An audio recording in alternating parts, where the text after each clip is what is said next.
The NFL draft has come and gone, and once again, Auburn has had a subpar showing. In the world full of podcasts, he's the undisputed heavyweight champion of hot takes, an Auburn sports homer, master of the book, and message board legend.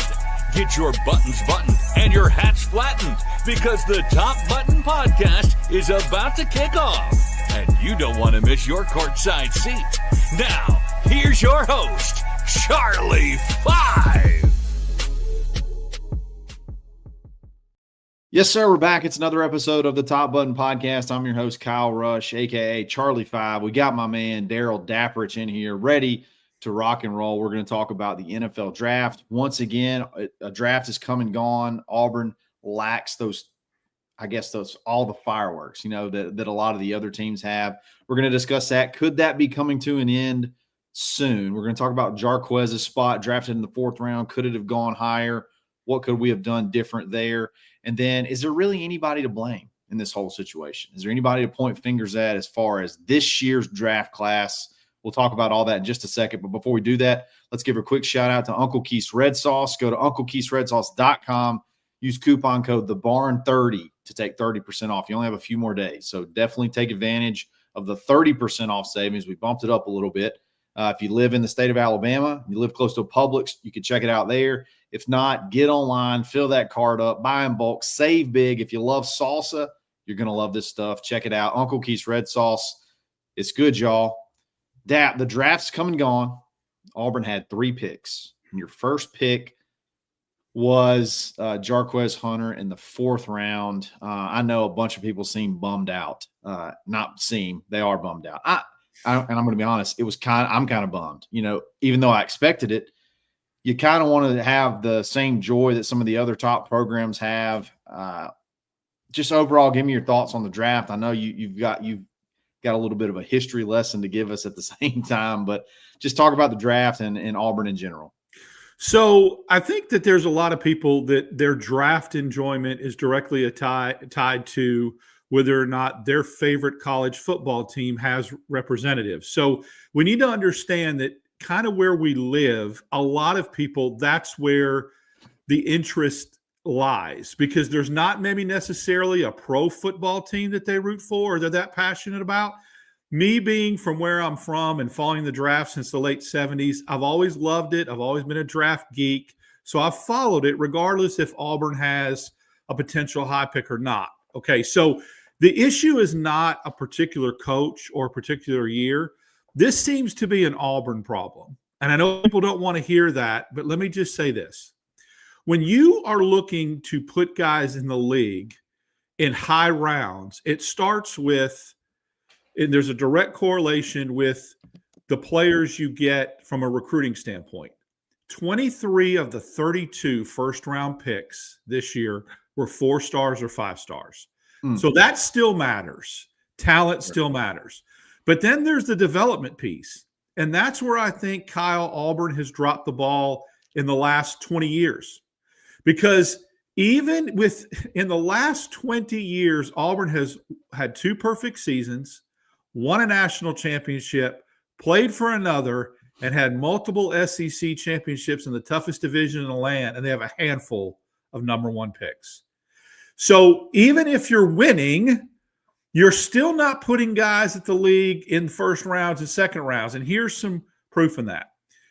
Yeah, Auburn's put some defensive backs in the first round, but I think in the trenches matter, and I think the skilled positions matter. Auburn hasn't had a receiver drafted in the first round since Chris Woods in 1984. They haven't had a running back drafted in the first round, but they had 2 in Ronnie Brown and Cadillac Williams in 2004. We all know the last quarterback that was taken in the first round, Cam Newton. But before that, you had to go to Jason Campbell in 2004, and before that, you had to go to Pat Sullivan. So offensive lineman, Greg Robinson, 2014. Defensive lineman, Derek Brown. Auburn has not done a good job of putting guys in first-round position, even when they've won, even when they've had high-ranking recruiting classes under Chizik and Malzahn. They always haven't translated to first- or second-round picks. And I think that's a problem because it shows the third part of the proof of concept: recruiting, winning on the field, and then putting guys in the league at a high round. So I want to talk about that. I want to dive a little bit deeper into that, because you hear a lot of this. So-and-so school puts players into the league. This school puts, Saban puts wide receivers into the league whenever he's putting wide receivers into the league. And I want to talk. I get I don't know. I get kind of hung up when people talk about that, because I look at, yes, Auburn has struggled as a whole, but like, what's all happened during those times? What Auburn's had a hard time to do, what Auburn's had a hard time doing, in my opinion, is being able to sustain success for long periods of time. Auburn's had a lot of big flash in the pan type seasons, but it's been really hard to maintain that.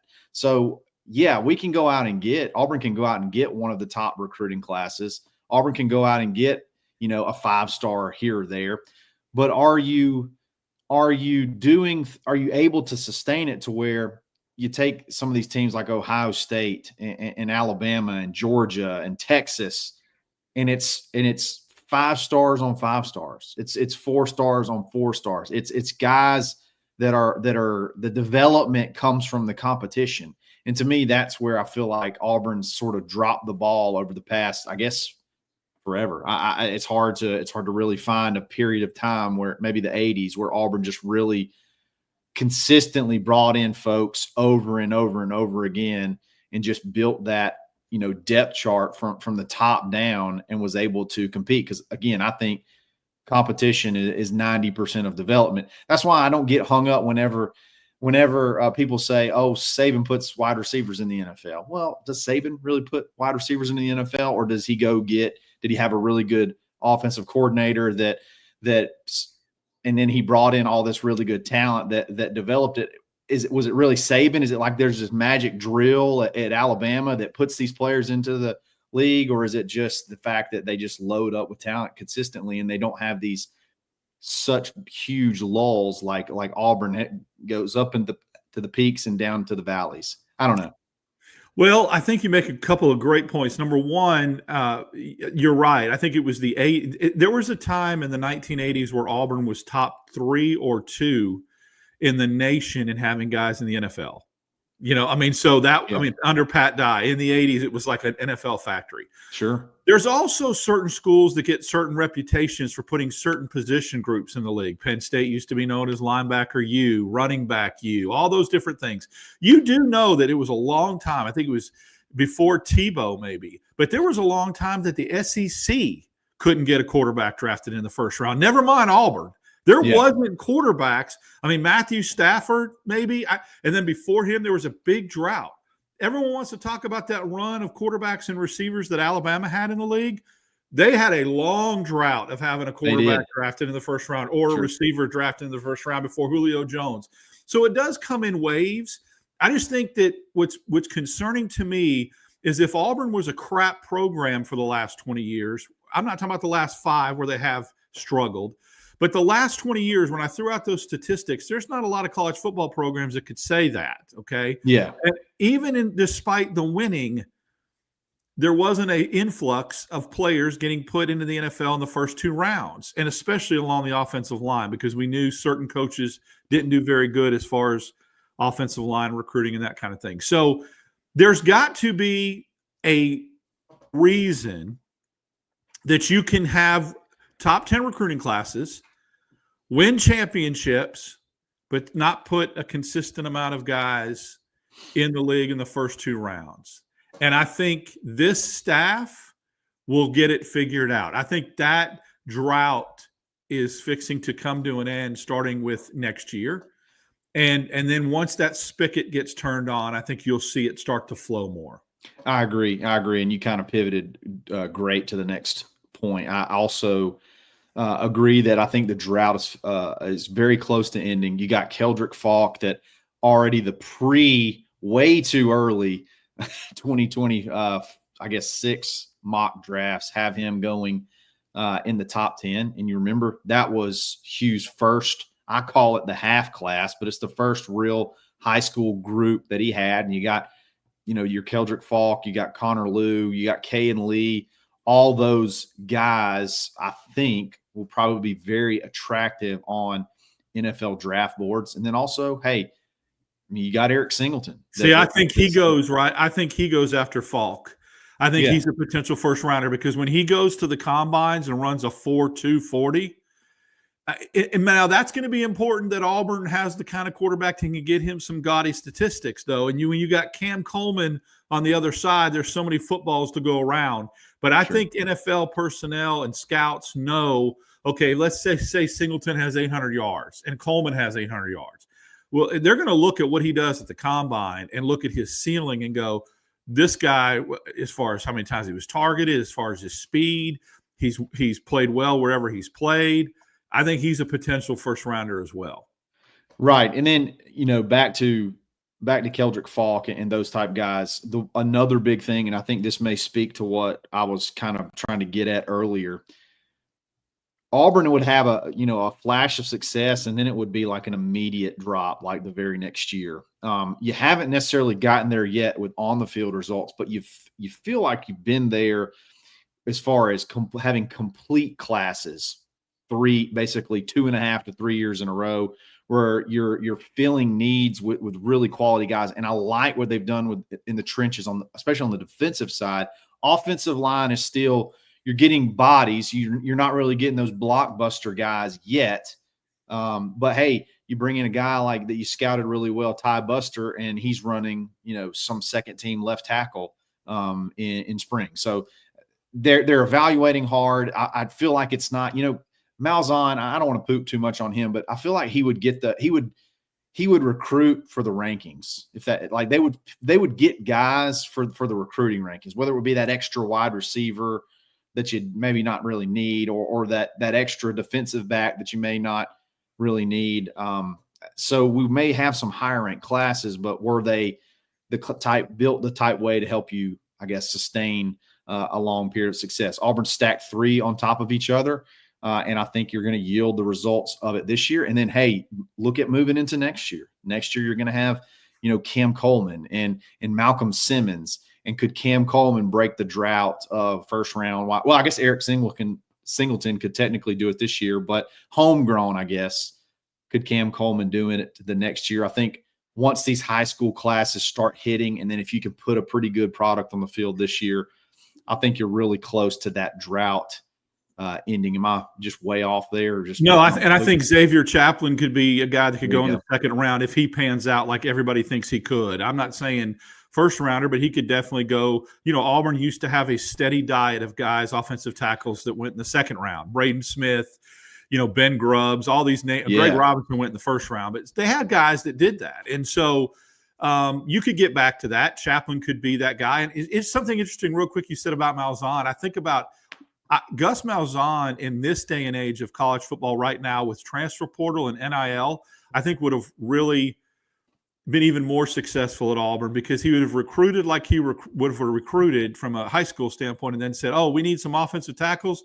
Let's go get him in the portal. He was the portal guy for offensive line before it was cool. I mean, you could think of guys like Casey Dunn and Austin Golson, and what was the kid? He ended up getting drafted. He came from up north, from small school. He played right tackle. Oh, Jack Driscoll. Yeah. Jack Driscoll. I mean, he was the portal king before it was really a portal. So I'm with you there. That could have definitely helped the offensive line. And hey, that may be what Auburn has to do to be able to compete and to be able to find them. It's really tough to go battle for those top 2 or 3 offensive tackles that you're going to have to pay millions of dollars for. And if you miss on a freshman being your starter, you're kind of in a world of hurt. I had something I was going to ask you, dadgummit, and it just left me. I know what it was. So Auburn had 3 players drafted. Does that make you feel any different about this past season? As far as I know, going into the season, I felt like we were stacked. As far as I thought, the talent was starting to increase, and I think it did. But after seeing that, does it make you feel any different? We still got a little ways to go. Just curious about that. It makes me feel like I over-evaluated a little bit what Auburn had on its roster before going into the year, and it hit the mean on that. You know, I felt like Hunter, and we'll talk about this, could have went higher. I would have thought Percy Lewis was going to be a draft pick. Even Nagy, who I like at the Senior Bowl, talked to me and Zach. He whiffed on that. Yep. You know, there's some guys that maybe I thought from a standpoint could have. I mean, look, I'll just tell you, if you would have asked me at the beginning of last year, I would have thought Keontae Scott was the guy that could have gotten potentially drafted. The way, you know, special teams, and he fell off a cliff. So maybe there was something to it. Maybe year two it actually regressed from a roster reconstruction point. Yeah, I mean, it's definitely something that's a little bit more eye-opening because I'm like you. I kind of thought we'd be a little bit more talented and see a little bit more action in the draft, and then, you know, it turned out like it did. I'm kind of shocked Eugene didn't get drafted. I know he's smaller. He's a shorter linebacker. But I mean, with the 40 he ran in at the combine, being invited to the combine, and then just overall the leadership and everything about that, I kind of was shocked. Well, and at the Senior Bowl, Kyle, they kept running him out there on the first team defense. Like every time they ran the drill, they ran him out. And I'm like, Zach, Eugene Asante's out there, and he's out there a lot, and he's out there with McLeod, and I am too. I thought he would have been if you'd have asked me, I'd have said a 5th or 6th round pick based upon what I saw at the Senior Bowl and what we heard from Senior Bowl scouts and what they liked about him, because they kept running him out there. Yeah, shocked on that one, but he did sign with the Dolphins, and he's the kind of guy that I think you just give him an opportunity, and he'll figure out a way to make a roster. Jarquez goes in the 4th round, 15th pick of the 4th round, was the 13th overall running back. I think a lot of us, if you would have told us that beforehand, we probably would have told you you're crazy. You did have 2 first-round running backs this year, which is kind of a shock, with Ashton Genty and Amarian Hampton. So there was a lot of running backs that went early, which I thought boded well for Jarquez, but he goes, again, they picked 12 running backs ahead of him. What's your thoughts there? Is there anything that could have been done? Anything Jarquez could have done? Anything Auburn could have done? Or is that just kind of is what it is? Got a nugget for you. When I got out to the Senior Bowl, I had a really good opportunity to interact with and start following and private messaging a couple Steeler beat writers, just because of my affiliation. And they were asking me about some SEC players. They were asking me about Jarquez Hunter. It was no secret that the Steelers were going to draft a running back. This guy shall remain nameless, but in my DM, my inbox last night, I was told that the Steelers were all set to take Jarquez Hunter in the 3rd round, but they were shocked that the Iowa kid, Caleb Johnson, fell to them. Didn't think he was going to be on the board. If Caleb Johnson was not on the board, this guy who I trust said that he had it on good, authority that the Steelers were going to pick Jarquez Hunter, and that would have been in the 3rd round. So, Caleb Johnson, was he good? He was really good, dude. 1,600 yards, Big Ten, all Big Ten. Yeah, he didn't have good measurables. Like, he ran a 4.6, but his stats were gaudy, and he really was durable. And he just really – he's a bigger back, and so he absolutely – I mean, I think he was Big Ten offensive – he was on the Big Ten all first team as a running back. And that's a conference that had Junkins and Trayvon Henderson and Oregon running backs, and you know what I'm saying? So, but that little bit of information hit my inbox last night because we had kind of shared notes, and I only bring it up because there's an Auburn angle to it. I think if Jarquez Hunter, the only other thing he could have done better, I know that there was concerns from a couple of NFL scouts that this guy talked to about his blitz pickup, his blocking. I thought he caught the ball well enough out of the backfield, but surprisingly, I heard that some scouts kind of questioned that. That was always my concern with him. One of the things that people complained about Hugh Freeze doing may have actually helped him. They think he was underused. They don't think his usage was as high that it could have been, and so he was fresher, and that helped him. That was actually a plus. Yeah, and I do see, I have seen that a lot, and I mean, there's so many running backs I feel like that are taken with much lower mileage, higher than even what Jarquez had. I was always concerned about him in the passing game.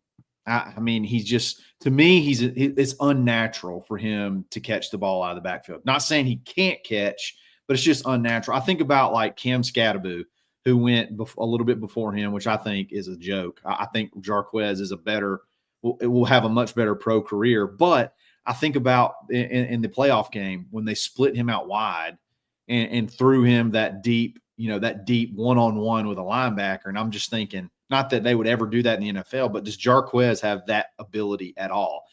And I don't know because we never saw it. But what little we did see, I know he struggled at times catching the ball, and what you talked about, blitz pickup. I think someone in a group text said this, and I thought this was really good. I was like, man, I think he's better than. There's a good dude named Tootin I've never heard of, Bayshul Tootin. I thought he was better than him. I thought he was better than the kid from Arizona. I thought he was better than Trevor Etienne. I thought he was better than a lot of these guys, but for whatever reason, he dropped. And the guy said, look, man, after about the third round, it's all a crapshoot. With the NFL, as far as running backs go, it's all a crapshoot. It's not necessarily anything personal. It's like these teams are looking for the perfect little fit for what they're looking for. And it just so happens that for whatever reason, after you said Pittsburgh passed on him because a surprise running back was there available, it went all the way down to where Los Angeles just had the right need and felt like he kind of fit what they do. And I like him there. I think that's a good spot for him. Pittsburgh even traded down in that round thinking that Jarquez would be there. So they picked up an extra draft pick in the 7th round because they thought that. And then that Caleb Johnson kid was still there. And so that they were even more shocked because they traded down thinking, oh, Jarquez will be there. And then I'll get an extra draft pick. And then this Caleb Johnson kid's still here. I mean, the paragraph was eye-opening. He also said that one of the Steeler running back coaches said they would have liked to see Jarquez Hunter run more wheel routes. Auburn didn't utilize him out of the backfield on a linebacker throwing to him one-on-one. And I wanted to say, did you see who Auburn's quarterback was? I mean, don't penalize the kid that's going to get it thrown behind him in short hop. But so again, the shelf life of NFL running backs now are like 5 years, which blows my mind.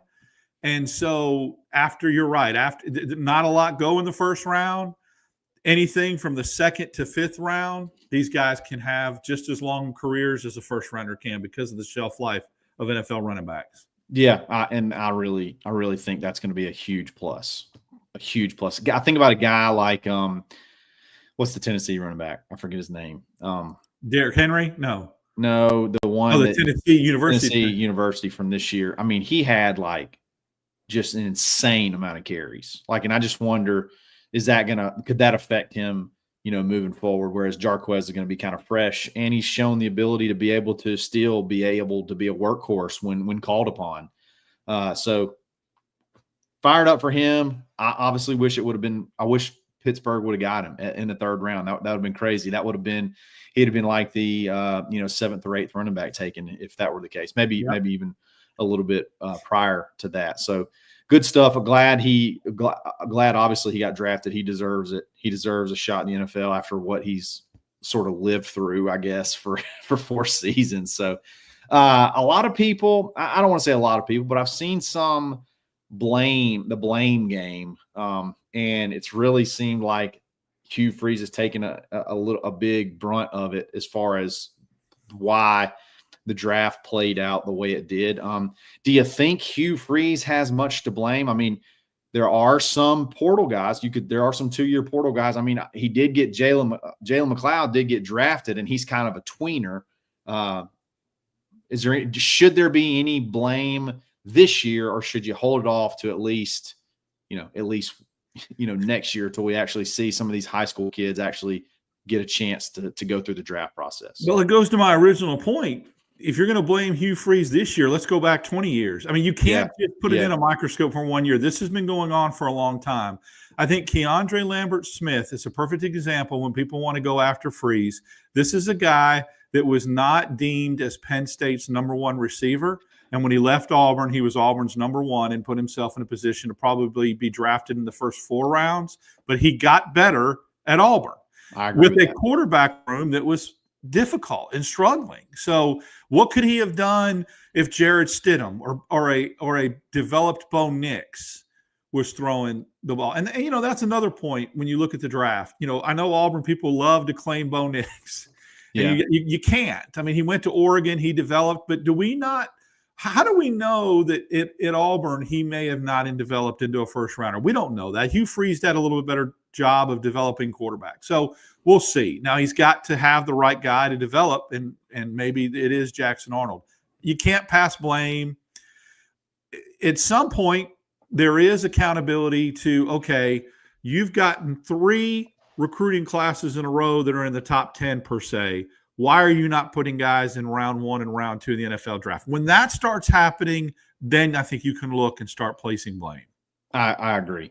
If you were to see, like again, Faulk already has the hype. If he's healthy and you start seeing a slide there, or Eric Singleton Jr., you can't maximize the talents that he's been given, that you have on the team now. If you can't do anything with that, Cam Coleman in the future, I would say it's time to maybe start asking some really tough questions. If Jackson Arnold comes in and he struggles clearly at quarterback, you got something that's either an evaluation. We either got an evaluation issue or something's up with development. I think that's something that you definitely have to. And the development part too can be playing somebody out of position.